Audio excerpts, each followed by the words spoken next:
Assalamualaikum sahabat-sahabat Nabi, dan salam sejahtera untuk yang bukan Islam.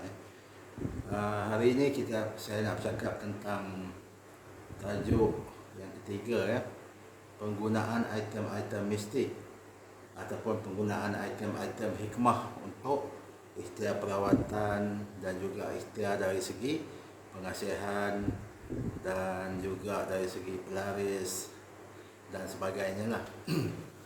Okey, tajuk hari ini kita akan kupaskan dari segi berbaloi atau tidak kita menggunakan ikhtiar daripada item-item mistik itu.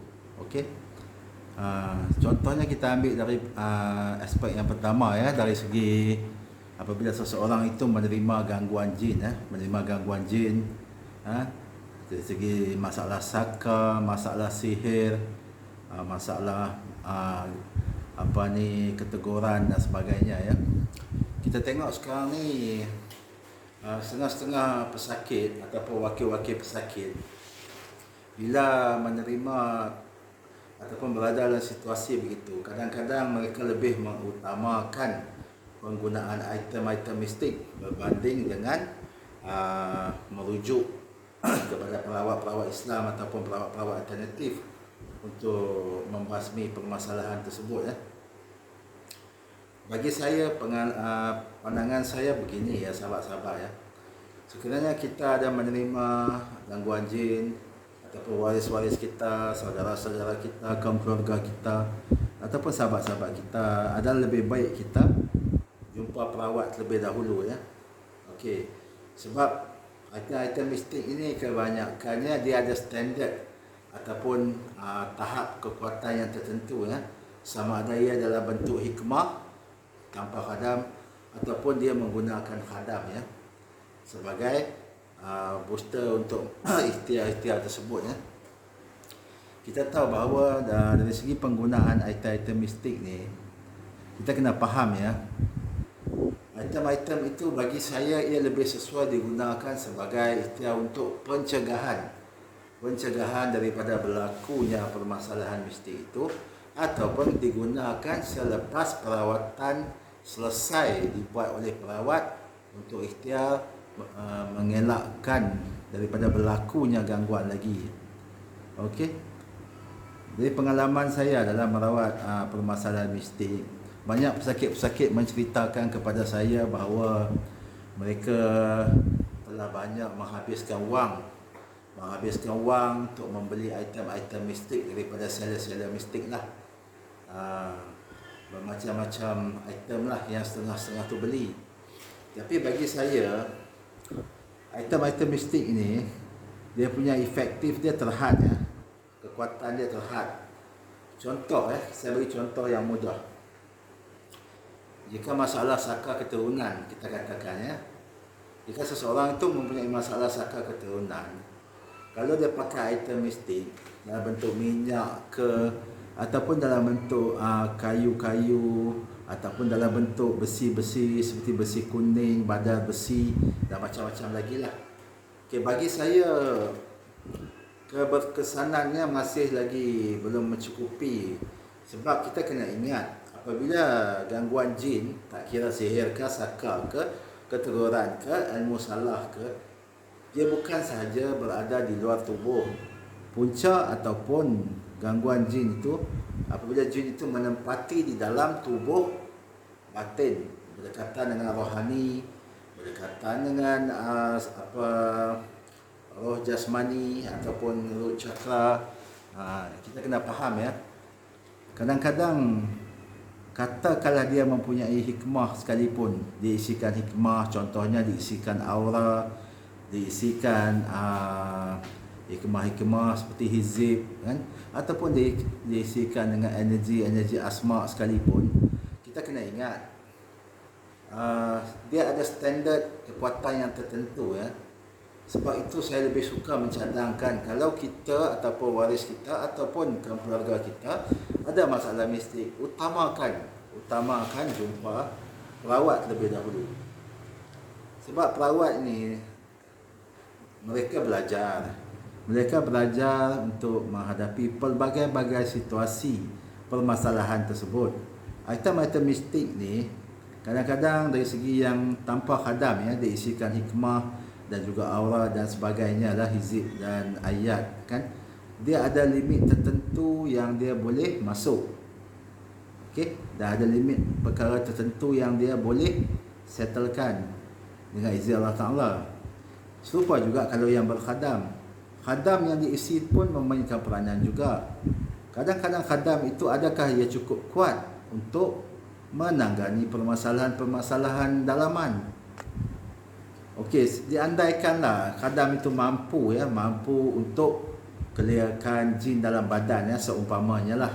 Bila kita pakai item tu, okey, khadam tu akan buat kerja dia masuk dalam badan kan untuk clearkan jin.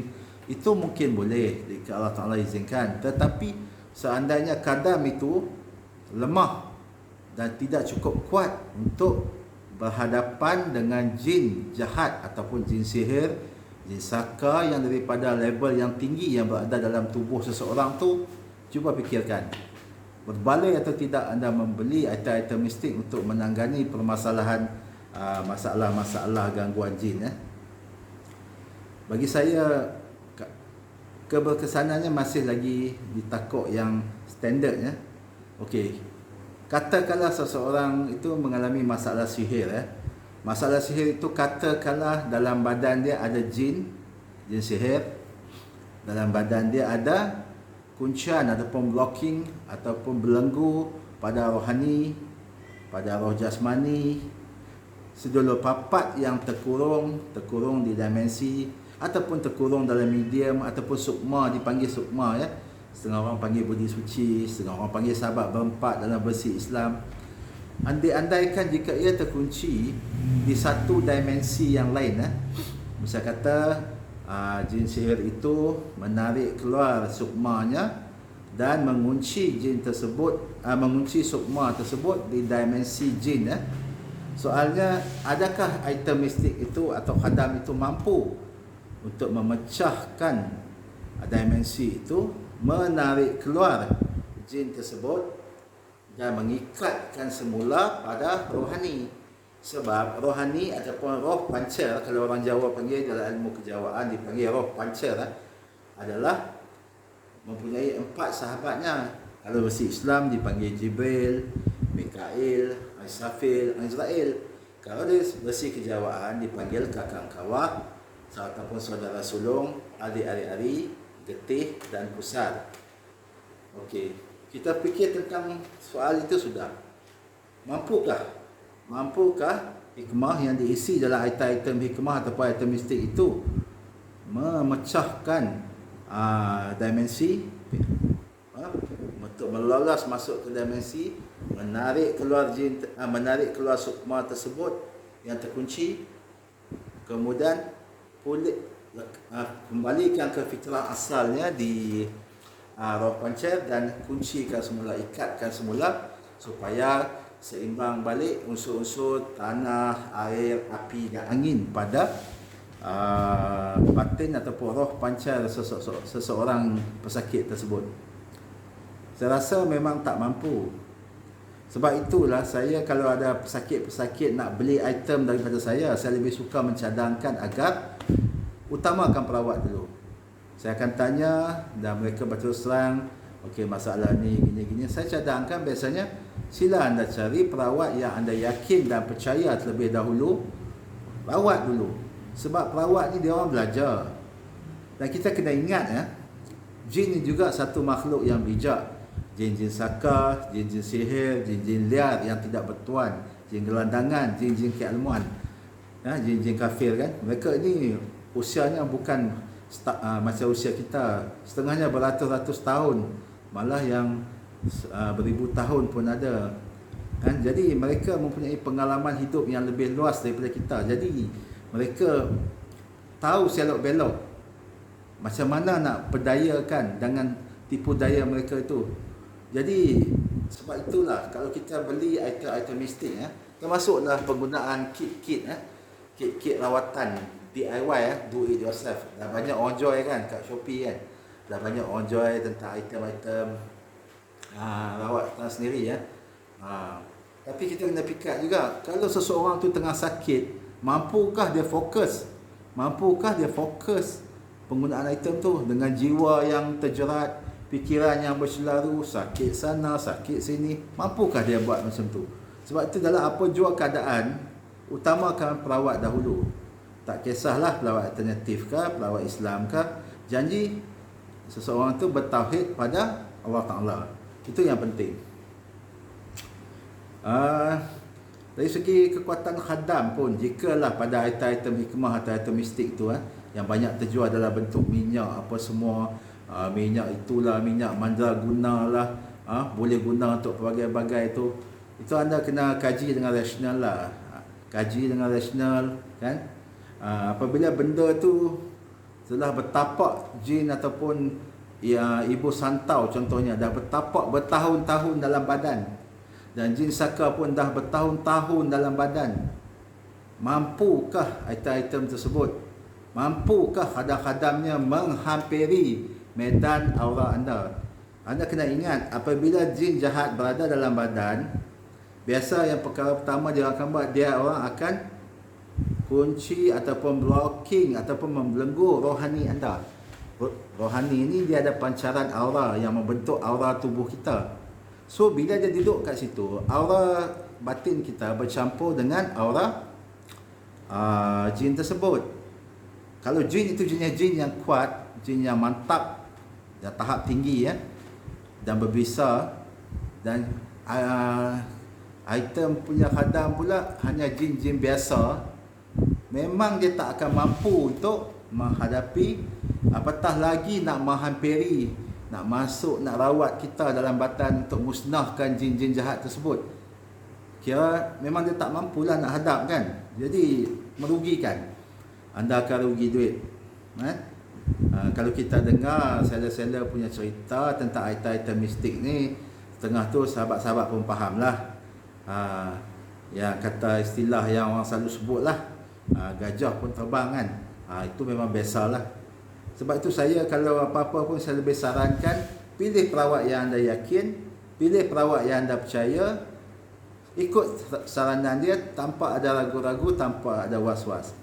Tapi perawat bukan segalanya kita kena ingat.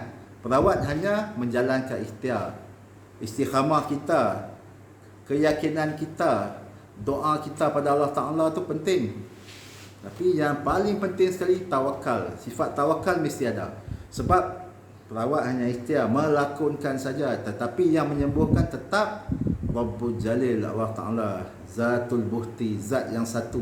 So kita kena faham macam itulah konsep perawatan ni dan ikhtiar Okey, so dari segi sekarang ni kita tengok dari segi penggunaan kit-kit kit-kit DIY kita tengok banyak ada jual sekarang ni. Dia dijual pada harga yang mahal lah kan. Tapi kita kena ingat, apabila sesuatu gangguan jin itu berlaku, dia tidak akan statik. Gangguan kalau macam itu je. Contohnya kalau dia duduk dekat rohani, dia akan duduk kat situ je. Takkan ada macam tu. Dia akan berlari-lari, dia akan keluar daripada badan. Kemudian dia kadang-kadang dia akan bawa dia punya bangsa-bangsa dia juga untuk membantu dia. Dia akan seru.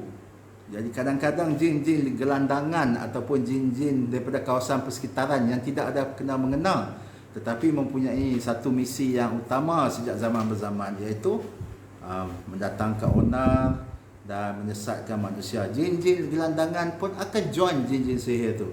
Kadang-kadang jin-jin saka pun akan join sekali.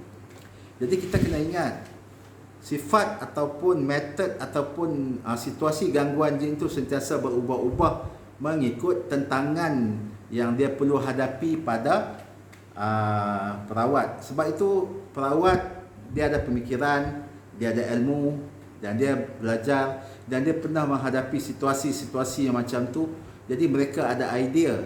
Jadi pemikiran perawat tidak standard, tidak ditetapkan pada item-item mistik ataupun kit-kit perawatan. Biasanya dia ada standard kekuatan dia. Dia tidak akan dapat menangani perkara-perkara yang kronik yang yang melibatkan gangguan pada sukma ataupun sedulur papat ataupun malaikat empat, blocking pada roh rohani, blocking pada roh jasmani, blocking pada sin ilahi cakra kat sini ataupun dipanggil roh rabani. So banyak perkara-perkara kompleks. Sebab itu jangan guna item mistik. Hanya guna item mistik bila sebagai pencegahan daripada berlakunya, insya-Allah itu boleh. Sebab kebanyakan item mistik ni dia adalah untuk pemagaran diri ya. Pemagaran diri yang itu memang bolehlah. Tetapi kalau benda tu dah duduk dalam badan, jin dah bersemadi dalam badan dalam tempoh yang lama, anda kena fikirkanlah apa yang dia boleh buat kan.